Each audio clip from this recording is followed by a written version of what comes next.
Africa, a continent of vibrant cultures, resilient people, and inspiring women. Africa is rising, and at the heart of this transformation are women bold, visionary, and unstoppable. For centuries, they have been the backbone of families, communities, and nations. But today, they are stepping into the spotlight like never before.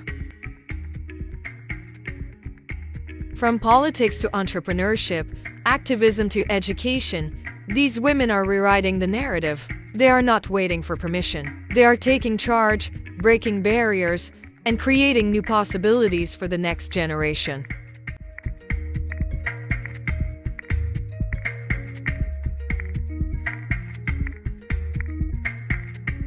This is more than a story of success. It is a movement of empowerment, resilience, and change. It is about women who dared to dream, who fought against the odds, and who are shaping the future of Africa. Welcome to Dear Daughter Podcast with Maruam. Welcome to Empowering African Women, a documentary celebrating the achievements of remarkable women from across the continent. From politics to entrepreneurship, these role models are inspiring a new generation of leaders.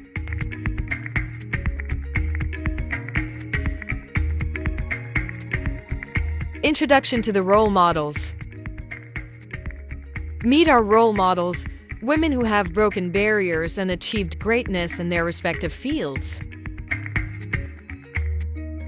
Dr. Joyce Banda, former president of Malawi, who fought for women's rights and education.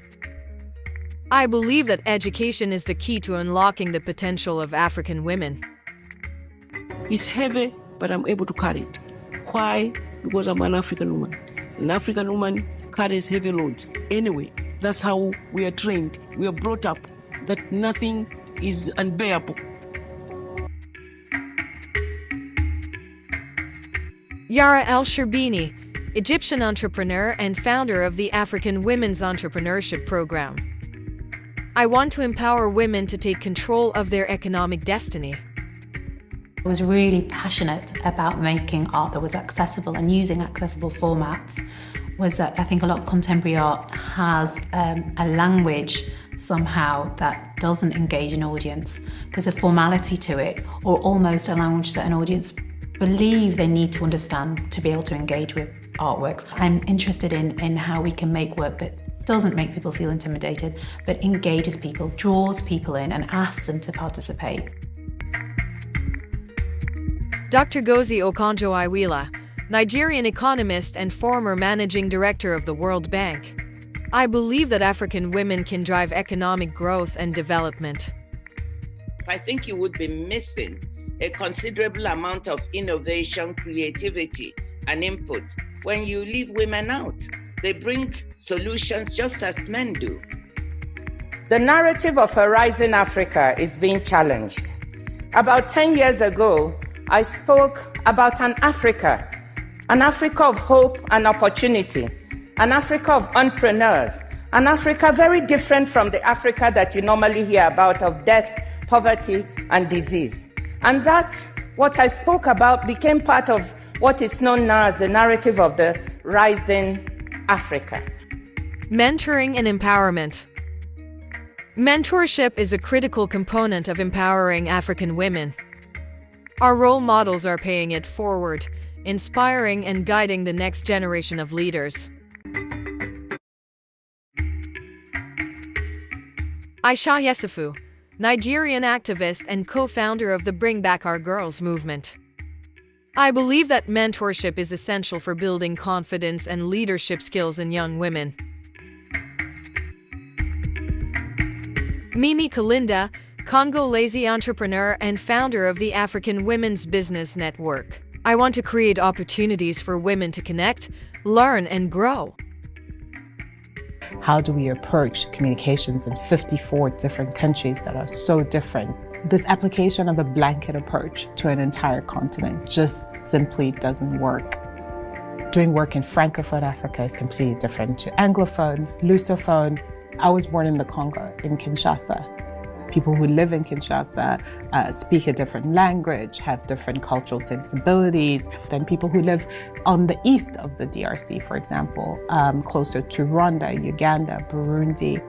So the way that you approach even one country is going to be so varied and so diverse. So how much more for a whole continent?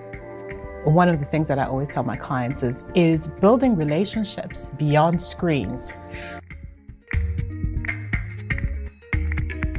Overcoming challenges. African women face numerous challenges, from poverty and inequality to violence and discrimination. Our role models have overcome incredible obstacles to achieve their goals. Fatoumata Ba, Senegalese entrepreneur and founder of the women's empowerment organization, Femmes à Développement.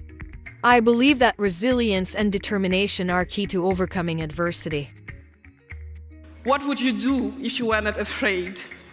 And I was always so clear on having my own answer, which is, if I wasn't afraid, I will go and chase my dreams to leverage technology, deliver impact while being successful and making money, returning the money to investors, hopefully.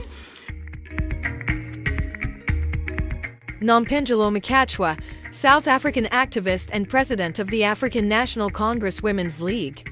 I want to create a world where women are equal and empowered. Rights begin. Human rights begin when the majority of the people are able to live those rights. Impact and legacy. Our role models are making a lasting impact in their communities, inspiring change and driving progress. Wanjira Maathai, Kenyan environmentalist and vice president of the Green Belt movement. I believe that African women can drive sustainable development and environmental conservation. Today, as a human family, we do find ourselves facing the greatest challenge of our time, the climate crisis. We are at once faced by uncertainty, inequity, and urgency like never before. And to make it through all of this, our narrative has to start with this reality that people, poverty, and inequality have got to be at the center, at the heart of how we meet this moment. Maruam Chanell, Mozambican politician and humanitarian, and former First Lady of Mozambique and South Africa. I've dedicated my life to promoting women's rights and education.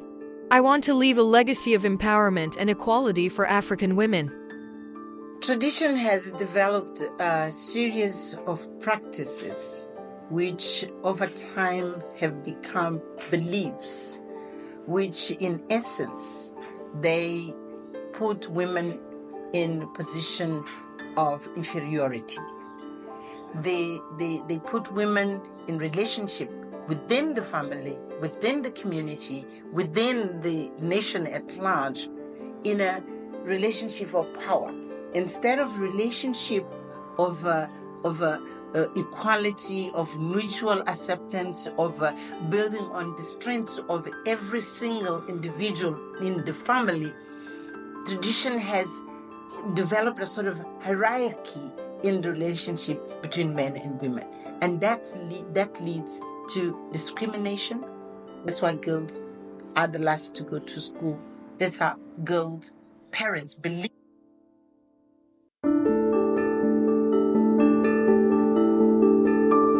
These extraordinary women are more than just role models. They are the architects of a brighter future. Through resilience, innovation, and leadership, they continue to break barriers and inspire generations to come.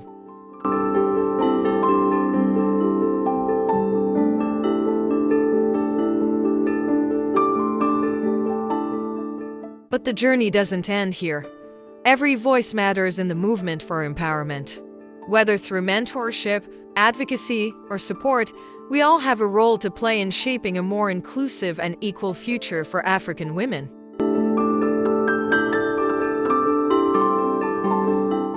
Join us in celebrating these achievements, share their stories, support women-led initiatives, and be part of the change.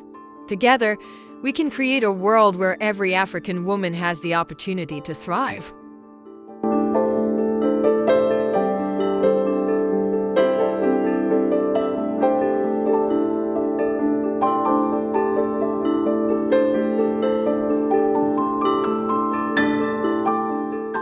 To younger women, my call to action to you is nothing will be handed to you on a platter.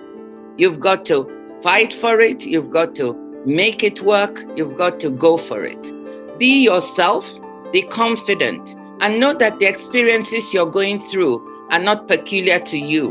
One of the best things about the book that we wrote is showing other women that even women in high leadership positions go through some of these same experiences. They don't go away, but knowing that other women go through it helps when you're a younger woman. So my call to action is seize the moment, be yourself, move forward.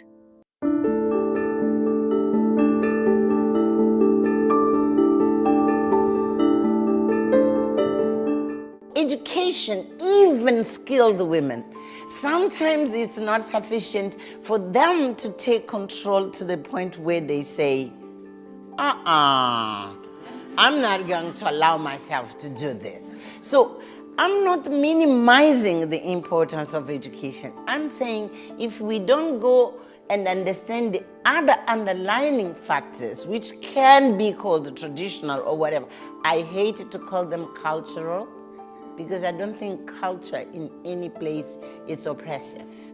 Culture always elevates all of us. That's culture. But traditions, yes. Tradition can be oppressive, and they are oppressive.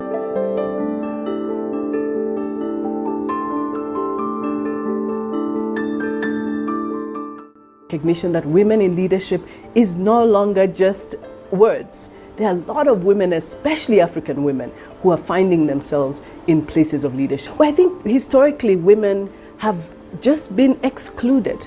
We are not at the table when decisions are being made on boards or in the top leadership. We often have responsibility without authority, is what I say. And so this is what has to change. But I think also because of the historical exclusion of women, there's also been somewhat of an acquiescence. Women often don't put themselves forward for leadership. I've seen that most recently in our politics, where you have clear provisions, legal provisions for women to be in leadership. And it's difficult sometimes to find women to run for office. I've seen it in community leadership at the Greenbelt movement, where women were often always the only group members, and so the leadership of the governance of those groups was often women. So women were the chair, they were the secretary, they were the treasurer.